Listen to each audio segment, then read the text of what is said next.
10 नवंबर 2025 एक ऐसी तारीख जो दिल्ली के इतिहास में एक बेहद काले दिन के तौर पर दर्ज हो गई। उस शाम लाल किले के पास एक जबरदस्त धमाके ने पूरी राजधानी को हिलाकर रख दिया था। तो आज हम सिर्फ तथ्यों के आधार पर उस दिन क्या क्या हुआ, इसकी पूरी कहानी को परत दर परत समझने की कोशिश करेंगे। तो आखिर ये सब हुआ कैसे? चलिए सीधे चलते हैं उस शाम। घड़ी में बज रहे थे 6:52। लाल किले के पास का इलाका रोज की तरह लोगों की चहल पहल से गुलजार था, लेकिन किसी को क्या पता था कि कुछ ही पलों में ये शांति एक भयानक मंजर में बदलने वाली है।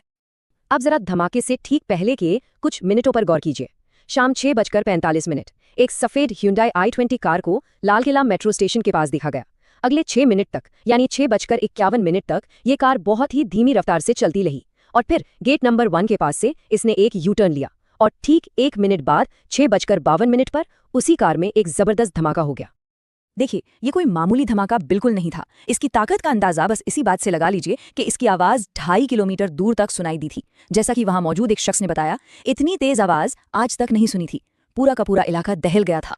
धमाके की गूंज तो शांत हो गई, लेकिन उसके बाद जो तबाही का मंजर सामने आया वो दिल दहला देने वाला था। चलिए अब देखते हैं कि इस हमले का असर कितना भयानक था, लोगों की जिंदगी और उस पूरे इलाके पर इसका क्या प्रभाव पड़ा। किसी भी हमले की सबसे भारी कीमत इंसानी जानें चुकाती हैं, और यहाँ भी ठीक ऐसा ही हुआ। शुरुआती रिपोर्ट्स के मुताबिक कम से कम 13 लोगों ने इस धमाके में अपनी जान गंवा दी, और जान गंवाने वालों के अलावा 24 से ज्यादा लोग इस धमाके में घायल हुए, जिनमें से कई की हालत बहुत गंभीर थी। कह सकते हैं कि इस एक हमले ने न जाने कितने परिवारों की दुनिया हमेशा के लिए बदल दी। धमाके से जो आग भड़की उसने देखते ही देखते आसपास के पूरे इलाके को अपनी चपेट में ले लिया। पास में खड़ी कई गाड़ियां, ऑटो रिक्शा सब धू धू कर जलने लगे। चारों तरफ सिर्फ धुएं का गुबार था और चीख पुकार, जिसने उस मंजर को और भी खौफनाक बना दिया। तो जैसे ही मौके पर मची अफरा तफरी थोड़ी थमी, जांच एजेंसियां सबूतों की तलाश में जुट गईं। अब हम बात करेंगे जांच के उस सबसे अहम शुरुआती दौर की, जहां से इस पूरी साजिश की कड़ियां जुड़नी शुरू हुई। ऐसे मामलों में जैसा होता है, देश की 2 सबसे बड़ी एजेंसियां नेशनल इन्वेस्टिगेशन एजेंसी यानी NIA और NSIS की टीमें फौरन मौके पर पहुंच गईं। उन्होंने आते ही पूरा इलाका सील किया और जांच की कमान अपने हाथों में ले ली। अब जांचकर्ताओं के सामने सबसे पहला और सबसे बड़ा सवाल ये था कि आखिर ये बम बना किस चीज से था। खैर, फोरेंसिक जांच में इसका जवाब जल्दी मिल गया। ये अमोनियम नाइट्रेट, फ्यूल और एक डेटोनेटर का डेडली कॉम्बिनेशन था। मतलब एक ऐसा IED जिसे बनाना दूसरों के मुकाबले थोड़ा आसान होता है। लेकिन यहाँ एक बहुत ही अहम बात सामने आई। जांच में जो मिला उससे भी ज्यादा जरूरी था वो जो नहीं मिला, और वो था RDX। जी हाँ, RDX का कोई भी निशान वहां नहीं था। ये एक बहुत बड़ा सुराग था, क्योंकि RDX एक मिलिट्री ग्रेड विस्फोटक है। इसका इस्तेमाल अक्सर बड़े और बहुत ज्यादा ट्रेंड आतंकी गुट करते हैं।